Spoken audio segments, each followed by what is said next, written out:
शांति। माताएं ओम शांति।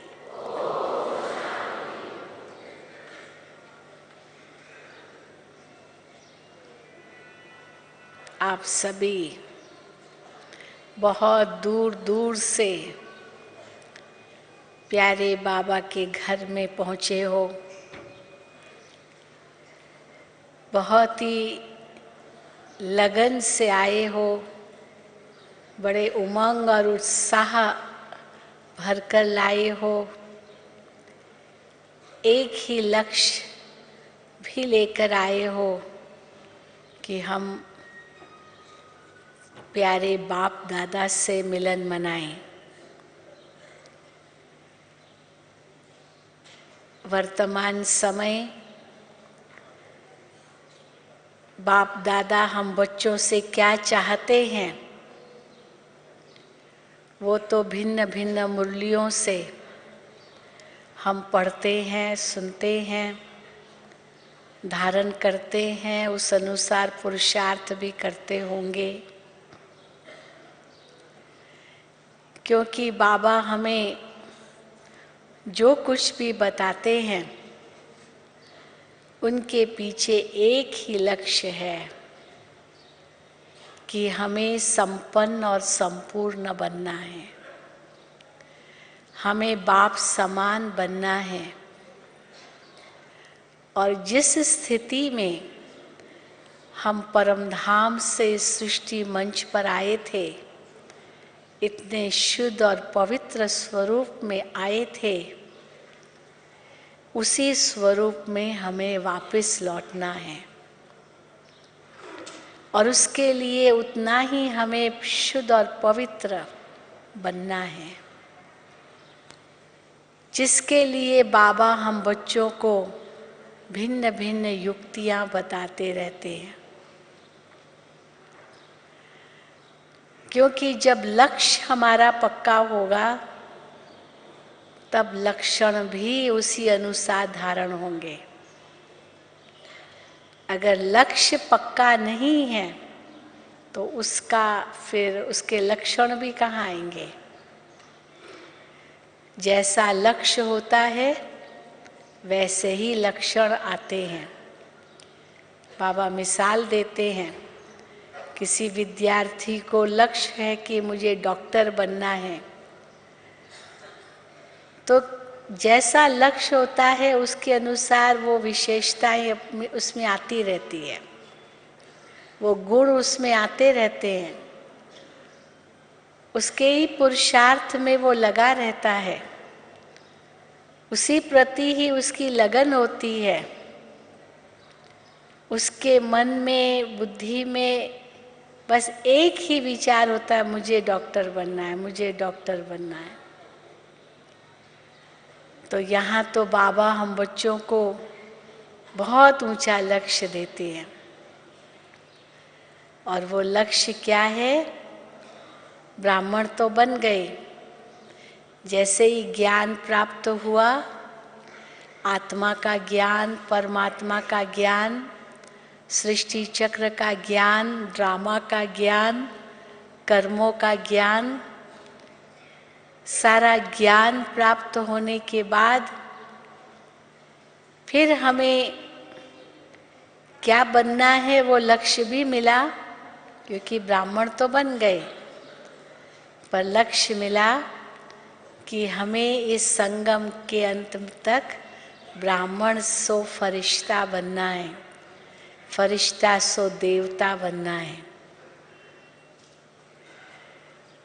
और उसके लिए बाबा हम बच्चों को 5 स्वरूपों की ड्रिल कराते रहते हैं। पिछले सीजन में, चाहे इस सीजन में, विशेष रूप से बाबा हमें अलग अलग तरीके से वो ड्रिल कराते हैं,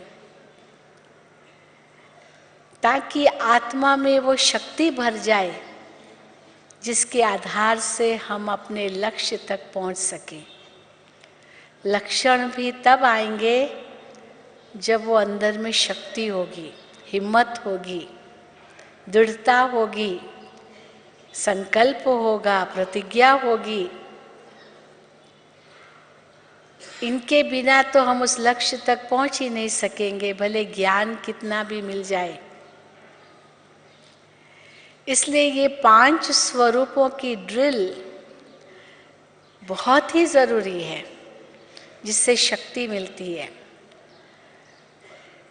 और उस ड्रिल में कैसे हमें शक्ति मिलती है, उसके लिए बाबा ने पिछले जो मुरली में 5 स्वरूपों का स्वमान बताया। सभी ने वो मुरली सुनी या पढ़ी? सभी ने पढ़ी। जिन्होंने पढ़ी हाथ उठाओ। सभी ने पढ़ी, सभी ने सुनी, और कई बार सुनी होगी, कई बार पढ़ी होगी। वैसे तो बाबा 5 स्वरूपों की बात तो कहते ही रहते हैं। आत्मा ज्योति बिंदु है, आत्मा ही फिर देवता बनती है, फिर देवता से हम पूज्य बनते हैं, फिर अभी ब्राह्मण बनते हैं, फिर फरिश्ता बनेंगे, फिर घर जाएंगे, फिर देवता बनकर इस सृष्टि मंच पर आएंगे। अब ये स्मृति तो हमें बाबा दिलाते हैं कि तुमने बच्चे ऐसे चक्र लगाया, लेकिन उस स्मृति में कितना स्वमान भरना है वो भी बाबा ने सिखाया, क्योंकि वो उसका स्वमान होगा तो शक्ति आएगी। खाली ऐसे ही चक्र घुमाने से शक्ति नहीं आएगी। मैं आत्मा ज्योति बिंदु, फिर मैंने शरीर धारण किया, सृष्टि मंच पर देवता बने, फिर हमारा ही पूज्य स्वरूप पूजा जाता है, फिर अभी ब्राह्मण बने हैं, फरिश्ता बनेंगे, फिर जाके आत्मा बिंदु बनेगी। ऐसे ही केवल सोचने से शक्ति नहीं आएगी, क्योंकि ऐसे तो यही हुआ जैसे भक्ति मार्ग में हम राम राम राम राम करते आए, राम राम से कई बार मरा मरा भी हो गया, होता है ना। परंतु राम कौन है यही पता नहीं था, जैसे आज बाबा ने मुरली में कहा। न उस सच्चे राम से सच्ची प्रीत है, न उस प्रीत की रीत को जानते हैं, न उस प्रीत में हम मगन हैं। केवल मुख से जाप तो कर ही रहे और मन तो भटक रहा है। परंतु उससे शक्ति तब मिलेगी जब उसका स्वरूप बनेंगे। इसलिए बाबा हम बच्चों को जो एक्सरसाइज कराते हैं, ड्रिल कराते हैं, व्यायाम है उस प्रकार का, ताकि वो स्वरूप हम बन जाए, वो स्थिति बन जाए और उस स्थिति का नशा चढ़ जाए, तब शक्ति आएगी। जैसे भोजन तो खा लिया, पर भोजन खाने से शक्ति नहीं आती है। जब तक उस भोजन को हमने हजम नहीं किया, पूरा पचाया नहीं, उसका खून नहीं बना, तब तक वो शक्ति का अनुभव नहीं होता है। इसी प्रकार इस ज्ञान के आधार से जो 5 स्वरूपों की बाबा बात करते हैं, उसकी शक्ति का अनुभव करने के लिए, वो स्थिति बनाने के लिए उसके स्वमान में रहना पड़ेगा। वो तो शक्ति जो भोजन खाकर हम बनाते हैं शरीर में, वो भोजन तो बाहर से आता है, पर ये शक्ति, उसके लिए भोजन भीतर से आता है, जिसको हम बहुत सरल शब्दों में कहते हैं स्मृति। ये स्मृति ही स्थिति बनाती है और ये स्थिति ही शक्ति देती है, क्योंकि ये संसार का खेल ही स्मृति और विस्मृति के आधार पर है। स्मृति आई तो शक्ति का अनुभव हुआ, क्योंकि स्थिति बनी, और विस्मृति हो गई तो शक्ति विहीन हो गई, क्योंकि स्थिति नहीं है वो। तो स्मृति से स्थिति बनती है या स्वरूप बनता है, और उससे शक्ति आती है। और वो भीतर से ही आएगी। तो इसीलिए बाबा कहते उसका स्वमान रखो और उस स्वमान के अंतर में उसकी शक्ति का अनुभव करो, क्योंकि स्वमान होगा तो शक्ति आएगी। जिसको ही बाबा कई शब्दों में कहते हैं कि स्वदर्शन चक्र घुमाओ। भक्ति मार्ग में स्वदर्शन चक्र की बड़ी महिमा है। वो तो विष्णु के हाथ में, श्री कृष्ण के हाथ में स्वदर्शन चक्र दिखाते हैं और यही बताते कि स्वदर्शन चक्र चला करके असुरों के गले काटे। अब बाबा कहते हैं बच्चे, विष्णु कोई ऐसे हिंसक थोड़ी है, या श्री कृष्ण ऐसे हिंसक थोड़ी है जो किसी का गला काटेगा, और न ये स्वदर्शन चक्र कोई हिंसा का शस्त्र है। ये तो स्व का दर्शन करने का चक्र है। चाहे स्व का दर्शन करने का चक्र कहो या सुदर्शन चक्र कहो। अच्छा, सु माना अच्छा, अच्छा दर्शन आत्मा का इस चक्र में कैसे हुआ वो घुमाओ मन और बुद्धि में, और उसकी स्थिति बनाओ। उसको फिर से याद करो, मैं क्या था, फिर मैं अभी क्या हूं और फिर मुझे क्या बनना है।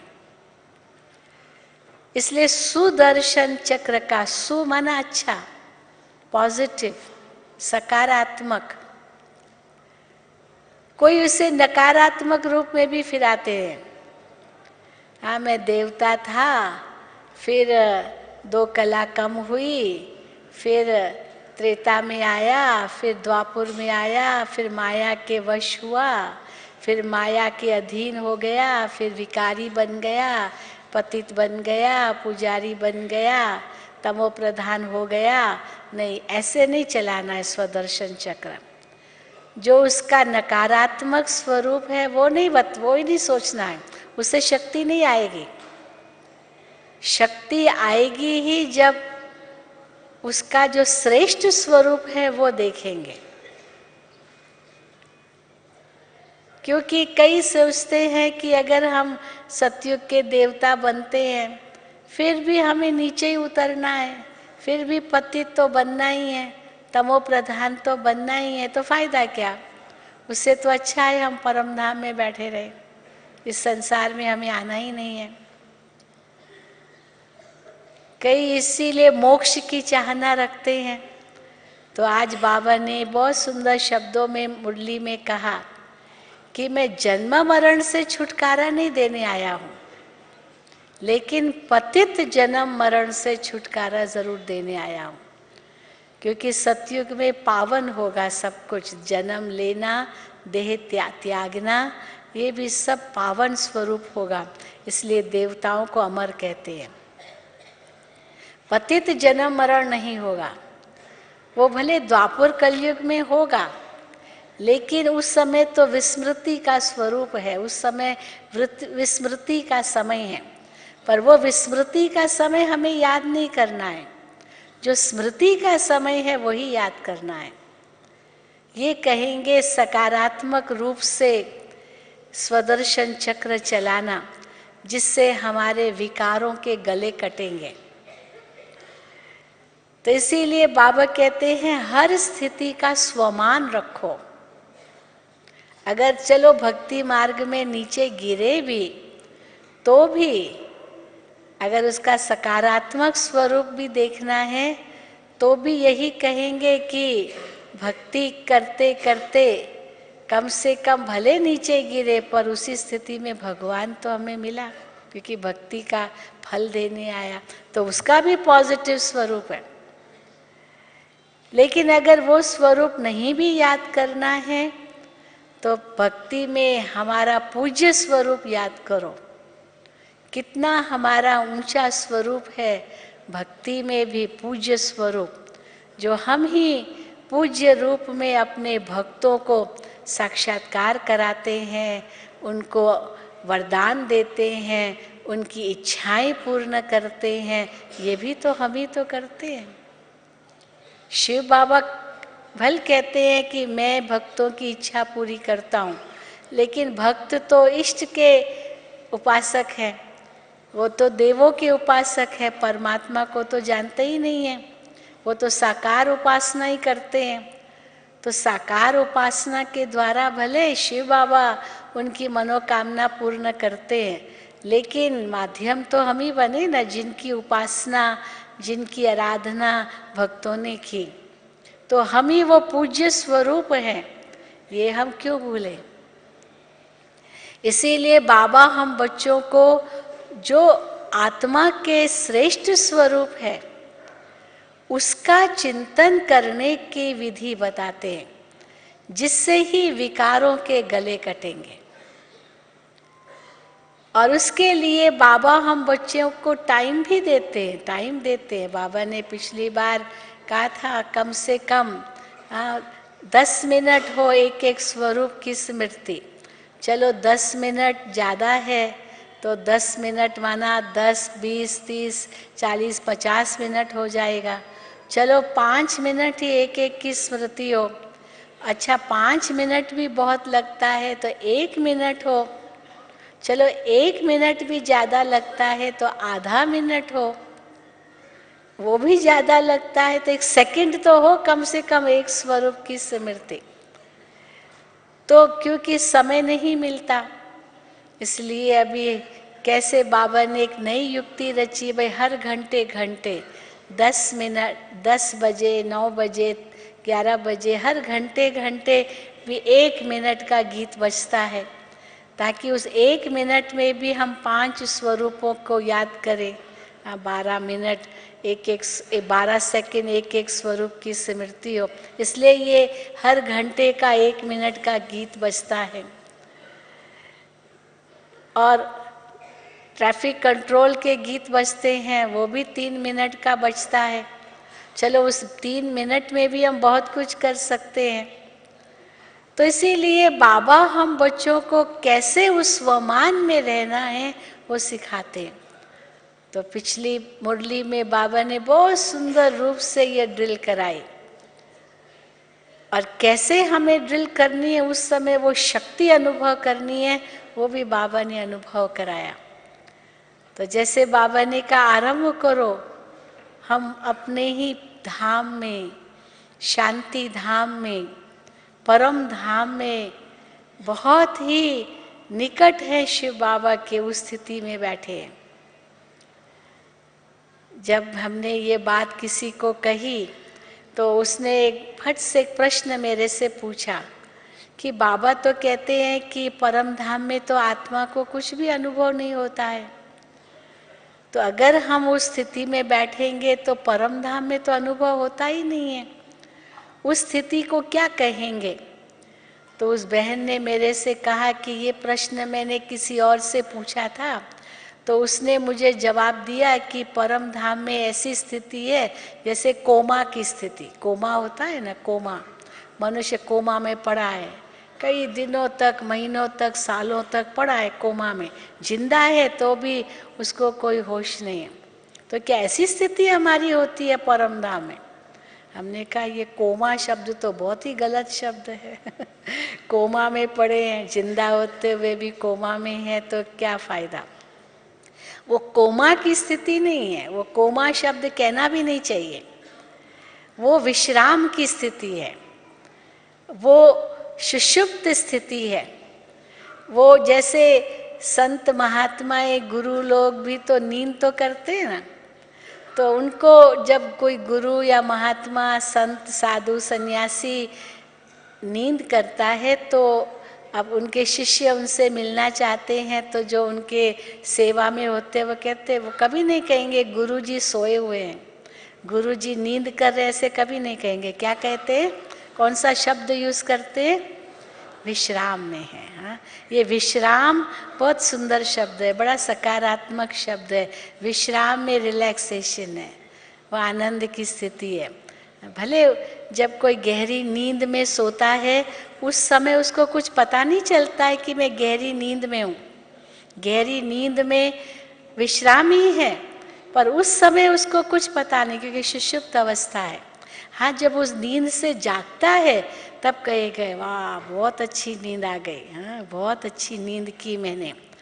तो उस नींद का जो सुख है उसका भी अनुभव जब वो जागृत अवस्था में होता है तब करता है, नींद की अवस्था में नहीं है। परंतु कोई ने उसको कोमा की स्टेट कह दिया, ये तो गलत हो जाएगा। तो कई कहते तो परम धाम में हमारी स्थिति कैसी है? तो बाबा हमें बच्चों को समझाते वो विश्राम की स्थिति है, वो न्यूट्रल स्टेज है। जैसे न्यूट्रल होता है ना, न्यूट्रल गाड़ी न्यूट्रल में रख कर के भी चला सकते हैं, कहीं ढलान में कहीं कुछ में न्यूट्रल होके भी चला सकते हैं, उसमें पेट्रोल तो यूज होता ही नहीं। तो इसी प्रकार परम धाम की जो विश्राम की स्थिति है आत्मा की, जो न्यूट्रल स्टेज है, जो जिसको हम दूसरे शब्दों में कहते हैं कि आत्मा अपने ओरिजिनल स्वरूप में है, सब बंधनों से मुक्त है, कोई भी प्रकार का आकर्षण नहीं है, कोई भी प्रकार का लगाव नहीं है, कोई प्रकार का कर्म भोग नहीं है। मानो जो इस दुनिया में है वहाँ कुछ भी नहीं है, वो जीरो स्टेज, वो आत्मा की ओरिजिनल स्टेज परम धाम में है। क्योंकि आत्मा तो चैतन्य शक्ति है। लेकिन उस स्थिति में भले हम शिव बाबा के नजदीक भी हैं, परंतु वहाँ अनुभव नहीं होगा। पर जब साकार में है और हमें ये ज्ञान है कि हम वहाँ बाबा के इतने निकट होंगे, तो कितनी शक्ति का अनुभव हमें इस जागृत अवस्था में आ सकता है। लेकिन परम धाम की अनुभूति हम जागृत अवस्था में कर सकते हैं, ये नहीं कि नहीं कर सकते हैं। भले जब कोई गहरी नींद में है, उस गहरी नींद में वो अनुभव क्या है उसको उस समय वो वर्णन नहीं कर सकता है, लेकिन जागने के बाद तो कर सकता है ना। क्या अच्छी नींद आई, एकदम फ्रेश हो गया, बिल्कुल 3 घंटा कहाँ था कुछ पता ही नहीं चला। तो वो अनुभव हम इस संगम पर कर सकते हैं, क्योंकि बाबा ने हमको ज्ञान दिया है कि हे आत्माएं, तुम जब परम धाम में हो तो कितनी शक्तिशाली आत्मा हो, कितनी पवित्र हो, कितनी बेदाग हीरा हो, आपके ऊपर कोई माया का प्रभाव नहीं है, इतनी चमकदार, इतना चमकदार सितारा हो और बाबा के भगवान के कितने करीब हो। मानो सभी आत्माओं के आप ऊपर हो। आप सोचो कैसी हमारी पोजीशन होगी परम धाम के अंदर, और उसका नशा चढ़ाओ, अभी चढ़ सकता है कि मैं बाबा के बिल्कुल निकट हूँ। दूसरी आत्माओं को मत देखो। एक आत्मा अपना अनुभव सुना रही थी एक बार कि मैं ऐसे ही सदा, जब भी मैं बाबा को याद करती हूँ, मैं सदा ऐसे ही देखती हूँ कि उस परम धाम के अंदर 2 सितारे हैं बस, शिव बाबा का सितारा और मैं आत्मा सितारा, बस और कोई नहीं है। तो वो गीत ही गाती रहती है वो बहन, वो एक गीत है, लेकिन 2 सितारों का मिलन आज की रात एक गीत है। तो वो कहती मैं तो जब भी बाबा को याद करती हूँ मैं वो गीत गाती रहती हूँ, 2 सितारों का मिलन आज की रात। बस हम 2 सितारे आपस में मिल रहे हैं, शिव बाबा सितारा, मैं भी सितारा, हम दोनों सितारों का आपस में कितना प्यार है, कितना सुंदर हूँ मैं वो सितारा, कितना चमकदार हूँ मैं वो सितारा, कितना शुद्ध हूँ मैं वो सितारा, और बाबा की किरणें जैसे मुझ आत्मा पर पड़ रही है और मैं वो किरणें अंदर में धारण करके बाप समान हूँ। ये अनुभूति मैं बाबा की याद में करती हूँ। मैंने कहा, तो मेरे से पूछा क्या ये सही है? मैंने कहा बिल्कुल सही है, क्यों नहीं है। बाबा ने हमें इतना वंडरफुल योग सिखाया है, उसके कई रूप हम धारण कर सकते हैं। ये ड्रिल भी तो बाबा की याद की ही शक्ति है, याद का ही स्वरूप है, क्योंकि बाबा ने ही सिखाया है कि हम ऐसे थे। कई फिर यहाँ तक प्रश्न करते हैं कि मैं परम धाम में हूँ, अच्छा बाबा के सामने ये क्या कल्पना करनी है? क्योंकि कल्पना की दुनिया में तो बहुत कुछ कर सकते हैं। तो हम कहते कल्पना शब्द मत कहो, कल्पना तो हम पता नहीं क्या क्या कर लेते हैं। तो कल्पना की दुनिया तो अनंत है, जो कभी नहीं हो सकता या हुआ या है वो भी हम कल्पना कर लेते। इसलिए इसको कल्पना शब्द मत कहो, क्योंकि वास्तविकता तो है ना, ये ज्ञान है, ये सत्यता है कि सचमुच हम आत्माएं परम धाम में हैं। लेकिन हम भूल गए, उस घर को भूल गए। तो कौन उस घर की स्मृति दिलाएगा? बाबा ही तो दिलाएगा। जैसे एक बच्चा है, वो 3 साल तक तो उसको कोई स्मृति नहीं होती है, कहाँ पैदा हुआ, कैसे 3 साल तक कहाँ रहा, क्या किया, उसको कुछ याद नहीं है। 3 साल के बाद स्मृति थोड़ी अंदर में आती है, क्योंकि ब्रेन का भी डेवलपमेंट तो चाहिए ना। परंतु माँ तो उसको याद दिला सकती है ना कि बेटा तुम ऐसे गांव में पैदा हुए थे, फिर फोटो दिखाएगी, ये तो इस मकान में पैदा हुए थे, फिर देखो तुम जब पैदा हुए तो ये तुम ऐसे थे, फिर तुम 1 मास के थे तो ऐसा था। अब बच्चा कहेगा अच्छा ये मैं हूँ।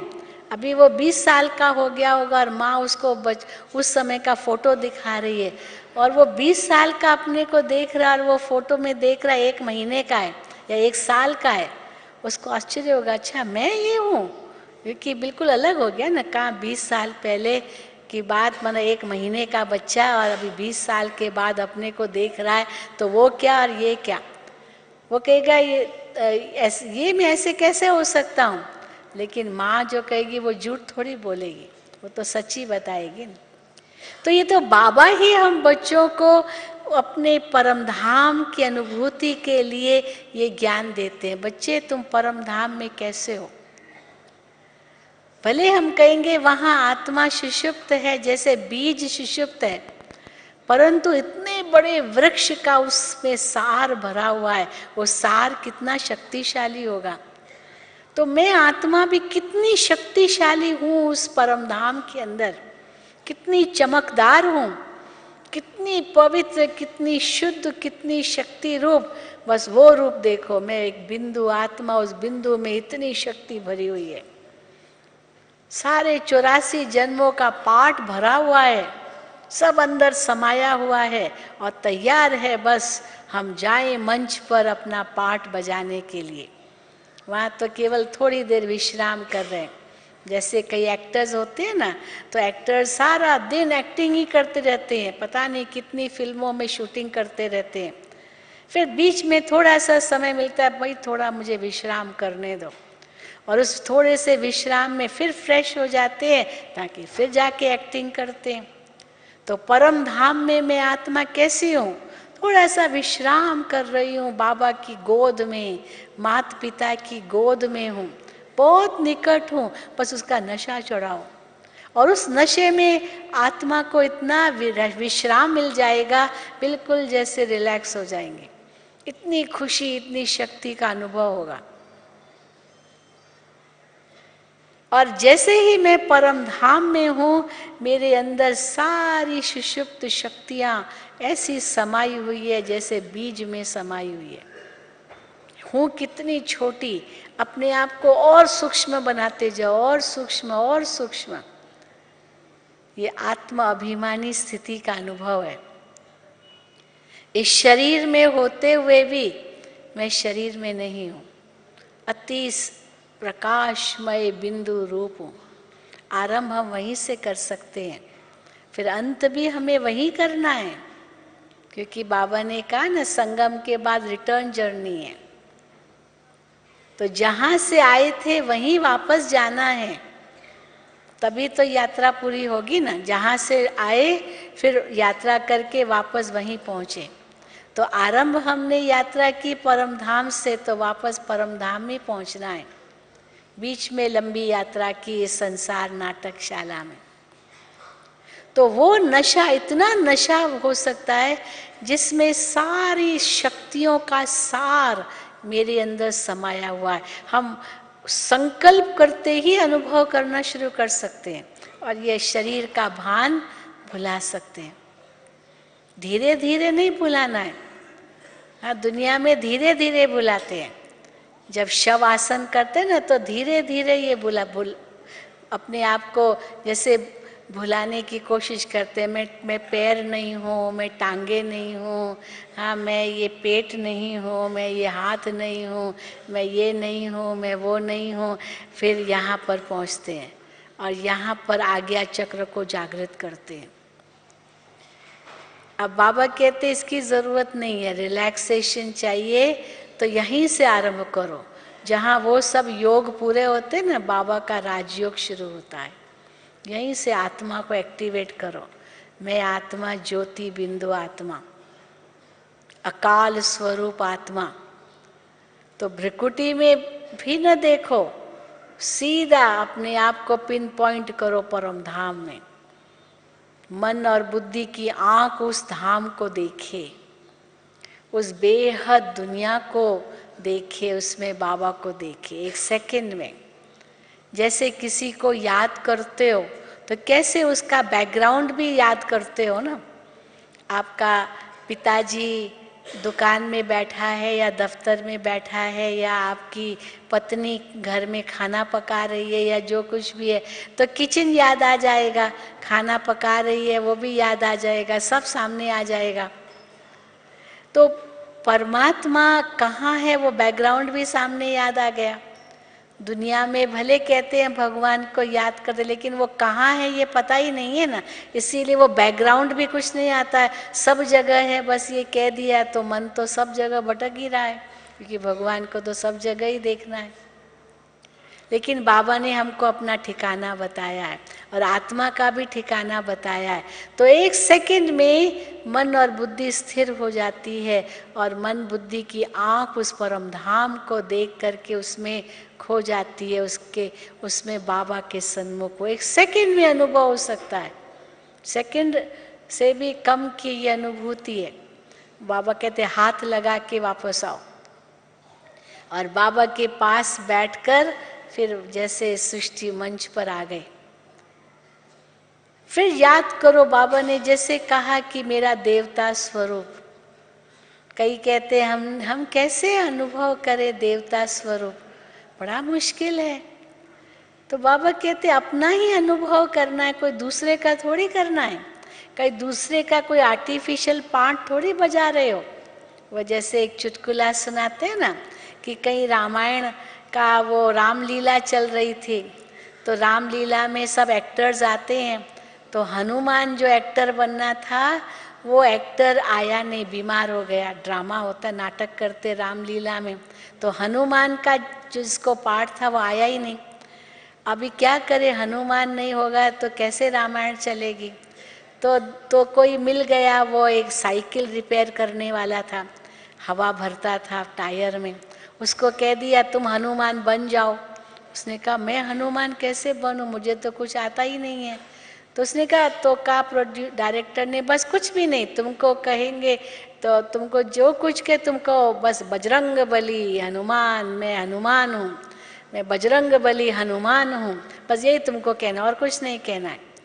तो रावण उसके सामने आया, तो रावण से उससे पूछना था तुम कौन हो, तो तुम कहना मैं बजरंग बली हनुमान हूँ, ये तुमको कहना है, और कुछ नहीं, इतनी सीन है। तो उसने कहा ठीक है। तो जैसे ही वो नाटक शुरू हुआ और रावण आया तो बड़े गुस्से से कहा तुम कौन हो, तो बोला मैं रामलाल साइकिल वाला। वो क्योंकि वही उस अपने आप को वही रूप में देखता था। वो भूल गया कि मैं तो हनुमान हूँ या हनुमान की एक्टिंग कर रहा हूँ। वो तो अपने आप को जिस रूप में समझता था वही मुख से निकल गया, डर गया ना, क्योंकि रावण ने बड़े जोश में आकर के एकदम जोर से बोल दिया, तो इसलिए जो उसका अपना स्वरूप था वो याद आ गया। तो बाबा कहते हैं कि कई बार फिर हम वो नहीं याद कर पाते हैं कि वास्तव में मैं कौन हूँ। तो इसीलिए योग का मतलब ही है कि उस स्थिति की जो वास्तविकता है उसका अनुभव करना। पहले तो कईयों को ये संकोच भी होता है, पता नहीं मैं देवता बनूंगा या नहीं बनूंगा, मैं देवता था या नहीं था, पता नहीं मेरा क्या पद होगा, हाँ? बाबा कई बार मुरली में भी कहते हैं, बाबा पूछते हैं कौन लक्ष्मी नारायण बनेंगे, तो सब हाथ उठाते हैं। कौन राम सीता बनेगा, कोई भी हाथ नहीं उठाता है, हाँ? क्योंकि वो तो फेल आत्माएं हैं, हम तो लक्ष्मी नारायण ही बनेंगे। तो बाबा कहेंगे तुम्हारे मुख में गुलाब जामुन, हाँ, तुम्हारे मुख में गुलाब जामुन, मुख मीठा हो, आपने कह दिया। लेकिन उसके लिए लायक भी तो बनना पड़े। शक्ल तो देखो, शक्ल कैसी है, बंदर जैसी, और बनना है लक्ष्मी नारायण। लेकिन बाबा इसलिए कहते हैं ताकि बच्चों को ये अंदर में दृढ़ संकल्प आए कि मुझे बनना ही है, मुझे बनना ही है। निश्चय हो, केवल बनना ही है नहीं, में था, यानी कि नहीं था, तो संशय कभी नहीं करना चाहिए। कम से कम चलो फर्स्ट लक्ष्मी नारायण वो तो फिक्स हो गया, लेकिन सेकंड की मार्जिन अभी भी है, अभी भी है, ऐसे नहीं है कि नहीं है। मुझे याद है एक बार बड़ी दादी जी से किसी ने पूछा, दादी जी आप तो जरूर सेकंड नारायण बनेंगी, दादी जी आप तो जरूर बनेंगी। तो दादी जी ने उसको देखा, ऐसे मुस्कुराया और एकदम आश्चर्य से देखा।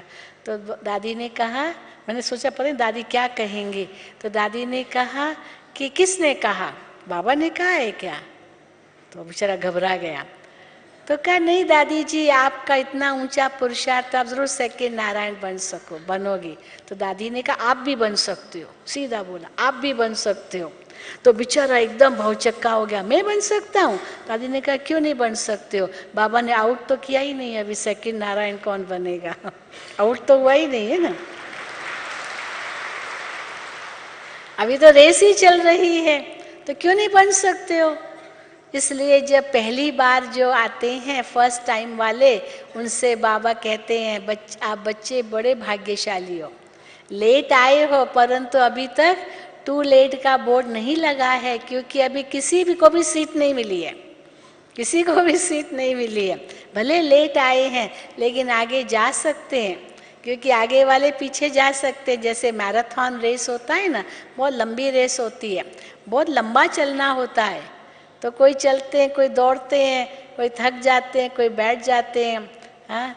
तो और ऑब्स्टिकल रेस होता है, कई रेसेस होती है, उसमें विघ्न भी बीच में डालते हैं। कोई कहेंगे भाई ये सुई डालो, धागा डालो सुई में, ये स्पून लेकर उसमें ये करो, एक सैक में जाओ, ये करो। तो बीच बीच में कई रुकावटें भी डालते हैं, ताकि केवल भागना ही नहीं है, उसमें उनकी और कलाएं भी दिखाई देनी चाहिए। तो वो सब कलाएं दिखाते दिखाते दिखाते कौन उसमें फंस जाता है, कौन उसमें कितना टाइम लेता है, कितनी उसमें विशेषता है, वो सब परखी जाती है।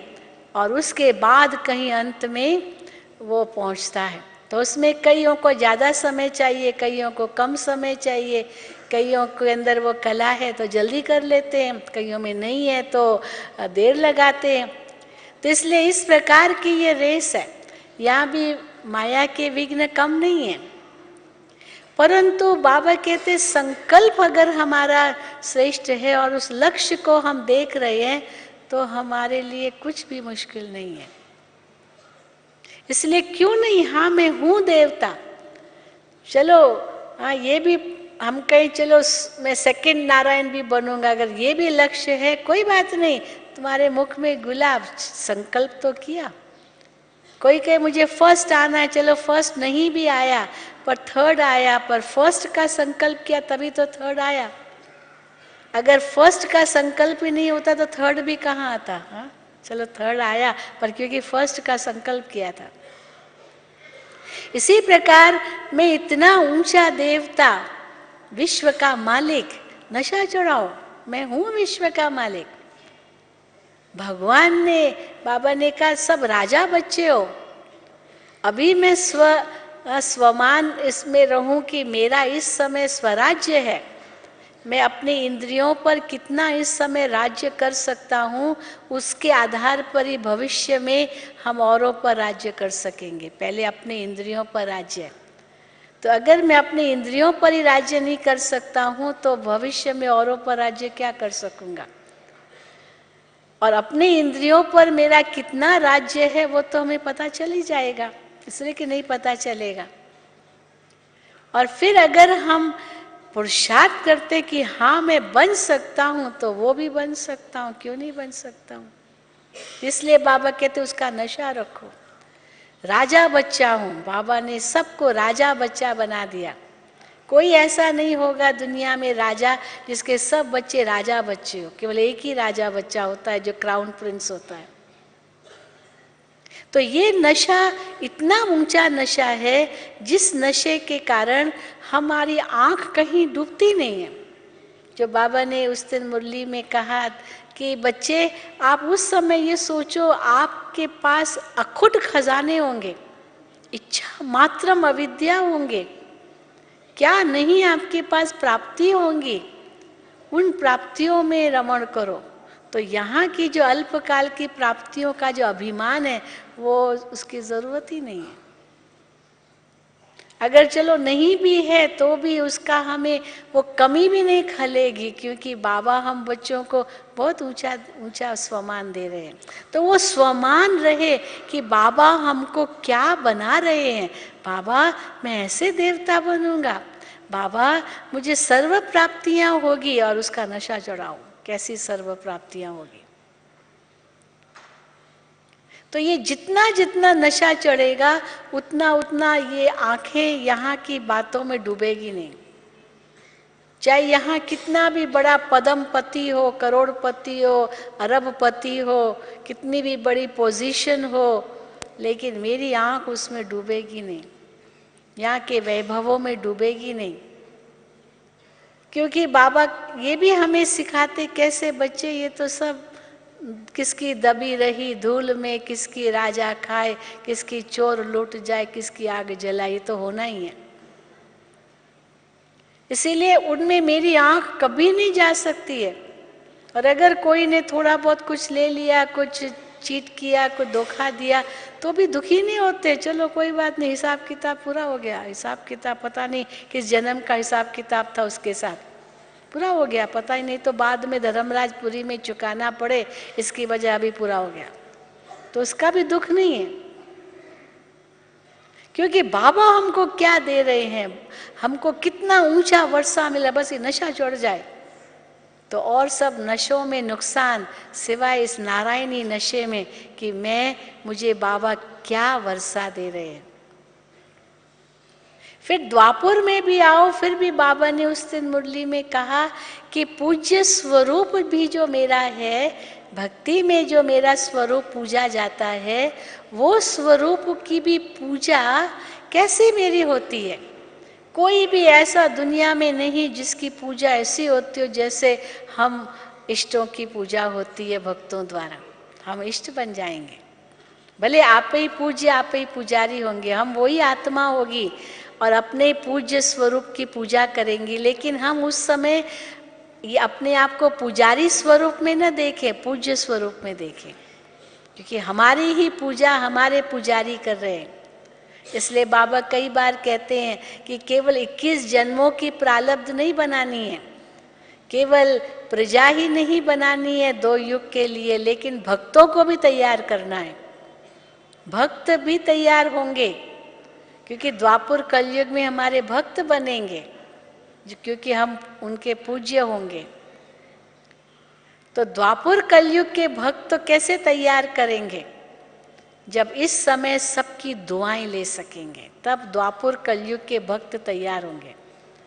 जो ज्ञान और योग सीखेंगे वो तो प्रजा तैयार करेंगे, पर जो ज्ञान और योग नहीं सीखते हैं फिर भी आपको दुआएं दे रहे हैं, आपकी विशेषताओं के कारण, आपके गुणों के कारण, आपकी सेवा के कारण वो आपको दुआ देते हैं, क्योंकि आपने उनको कुछ न कुछ दिया ज़रूर, जिससे उसको अल्पकाल की भी प्राप्ति हुई।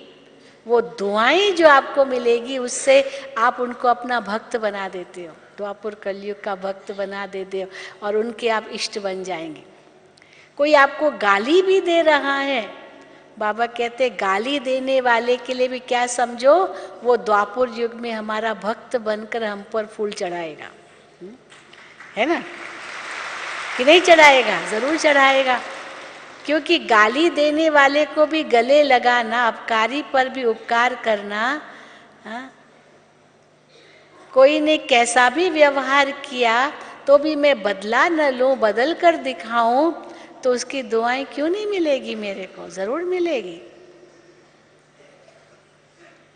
तो इसीलिए बाबा कहते हैं कि तुम इष्ट बनते हो और तुम्हारी पूजा कितने ऊंचे स्वरूप से होती है। कोई धर्म पिता की भी पूजा इस रूप से नहीं होती है जितनी देवताओं की पूजा होती है। हम तो देखते हैं जहाँ जहाँ भी हम जाते हैं, लक्ष्मी नारायण के मंदिर, बिरला मंदिर इतने एरिया में बने होते हैं। क्या सुंदर मंदिर बनते, बिरला मंदिर जो लक्ष्मी नारायण के मंदिर है। वहाँ लोगों को रहने के लिए मकान नहीं, कमरा नहीं, और बिरला मंदिर जो बनते हैं या लक्ष्मी नारायण के मंदिर बनते, कितना मार्बल, कितनी जमीन, कितना उसका बगीचा, बात मत पूछो। चेतन लोगों को रहने के लिए मकान नहीं, और लक्ष्मी नारायण के मंदिर को इतना मकान।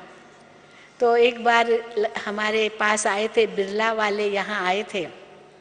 बिरला के जो मुख्य थे उनकी पत्नी आई थी यहाँ, तो उनको हम मेडिटेशन सिखा रहे थे। तो ऐसे हमने उनसे पूछा कि बिरला वाले हर जगह, बड़े बड़े शहरों में सब जगह बिरला मंदिर बनाते हैं, लक्ष्मी नारायण का मंदिर बनाते हैं, तो ये इतना सारा क्यों करते हो? तो बहुत सुंदर जवाब दिया उसने कि हमारे जो आदि बिरला थे उनको विष्णु का साक्षात्कार हुआ था, और विष्णु ने उनको साक्षात्कार करा करके अपना, और उनको कहा कि अगर आप मेरे मंदिर बनाते रहोगे तो आपकी संपत्ति कभी कम नहीं होगी। ये उसको साक्षात्कार में कहा, आपकी संपत्ति कभी कम नहीं होगी। तो इसीलिए तो हम लोग अभी चाहे जितनी जनरेशन्स बीत गए हैं, लेकिन वो भी हमको अभी तक बुद्धि में है कि मंदिर बनाते जाओ, आपकी संपत्ति बढ़ती जाएगी, आपकी बढ़ती जाएगी। अभी मैं बीच में गई थी, साउथ इंडिया गई थी, तमिलनाडु गई थी, तो वहाँ पर चेन्नई के पास एक मंदिर है, एक महालक्ष्मी का मंदिर है, नारायणी का मंदिर है, देखा है किसी ने? उसमें 1500 किलो सोना, 1500 किलो सोने का वो मंदिर है।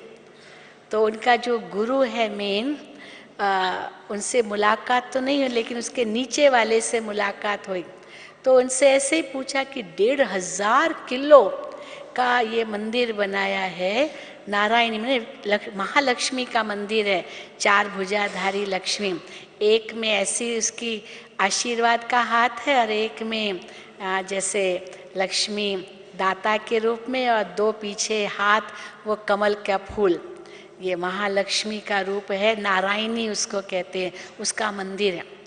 तो हमने कहा कि इसको कैसे प्रेरणा आई कि 1500 किलो का मंदिर बनाया इसने, सोना डाला है, पूरा मंदिर सोना ही सोना है, और कहते सच्चा सोना, ये नहीं कि खाली कवर है ऊपर से, ये इसका पॉलिश नहीं है, पूरा सोना है।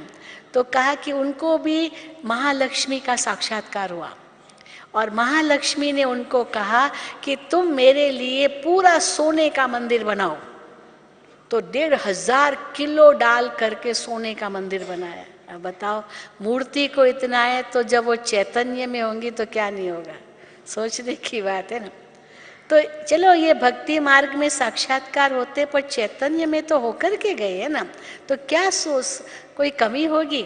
और द्वापर युग में भी उनका साक्षात्कार होता है, वो पूजनीय है, वो वरदानी रूप है, वो साक्षात्कार कराती है, सबकी मनोकामनाएं पूर्ण करती है। तो हम ही तो है वो, हमारा ही तो है वो पूज्य स्वरूप।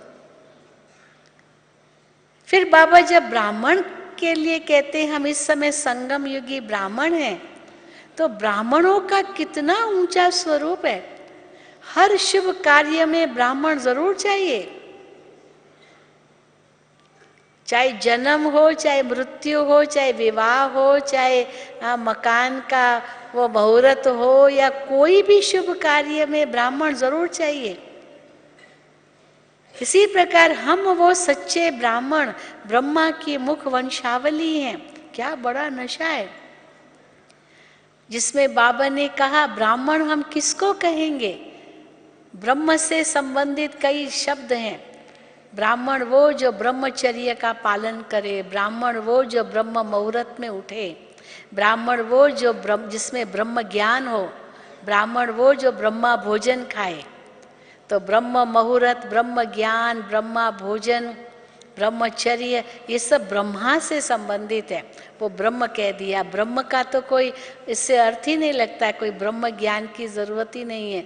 हाँ, कोई ब्रह्म भोजन थोड़ी होता, परम धाम में क्या ब्रह्म भोजन होगा, ये तो ब्रह्मा भोजन है, ब्रह्मा से संबंधित है।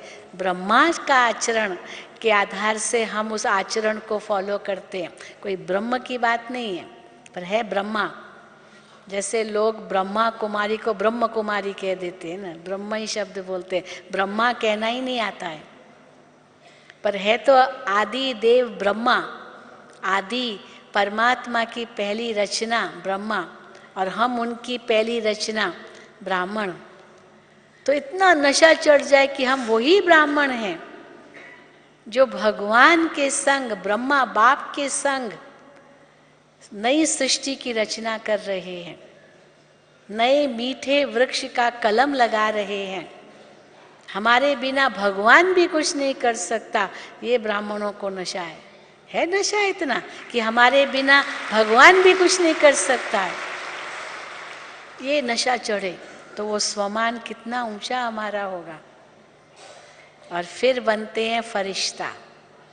फरिश्ता क्या करते हैं? बस फरिश्ता तो साक्षात्कार ही कराते हैं।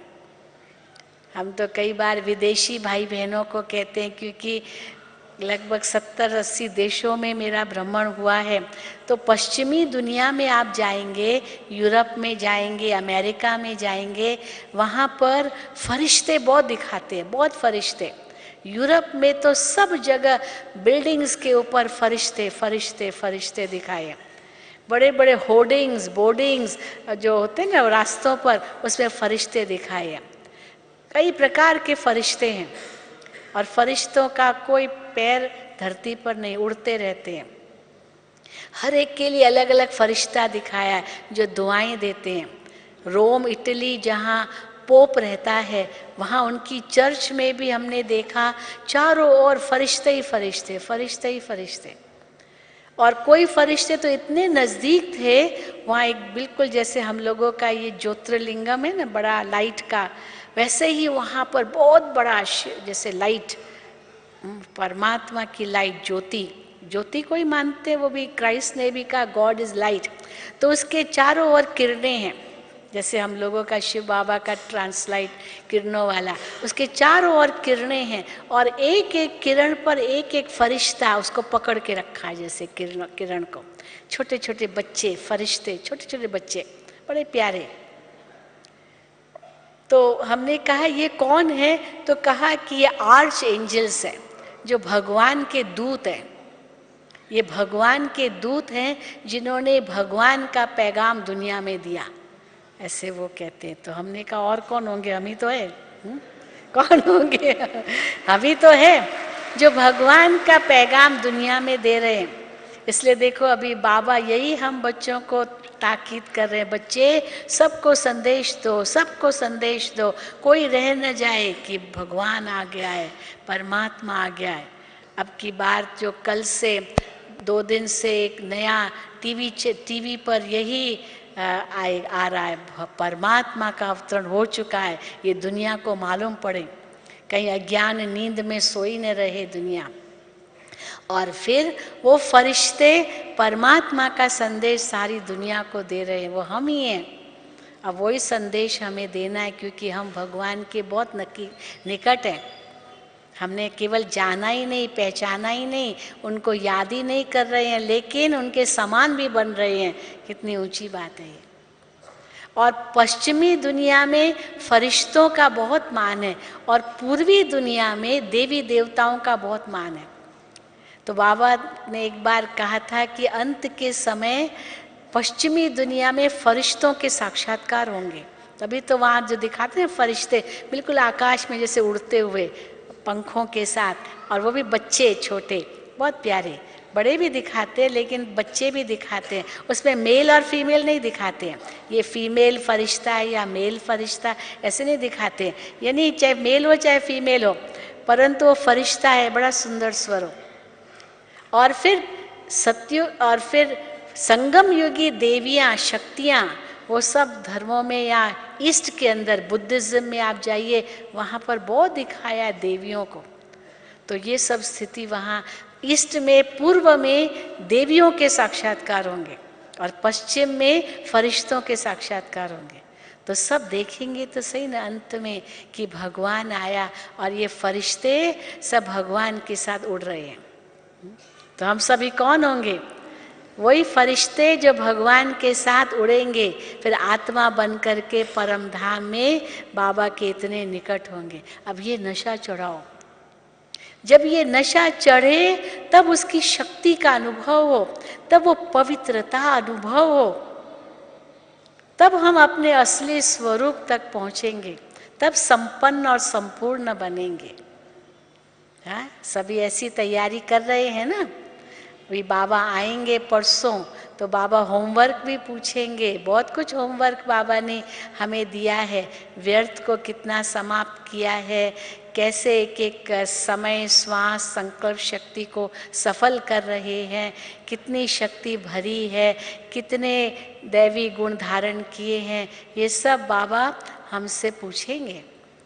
उस समय बाबा कहते हाथ तो उठा लेते, बाबा को खुश कर देते हैं। फिर बाबा समय देते हैं, होमवर्क भी देते हैं 1 मास का, अभी 2 मास का ये समय, क्योंकि बाबा ग्रेस मार्क्स देते रहते हैं, आगे बढ़ाते रहते हैं, क्योंकि बाबा देखते हैं बच्चे अभी तक तैयार नहीं हैं, तो बाबा और समय दे रहे हैं। लेकिन कितना समय देंगे आखिर तो अंत में सब खुलना ही है। तो अंत में हमारी स्थिति ऐसी न हो जो हमें पश्चाताप करना पड़े, लेकिन हम खुशी खुशी बाबा के साथ एवर रेडी होकर के घर लौटे। ठीक है? अच्छा, ओम शांति, ओम शांति, ओम शांति।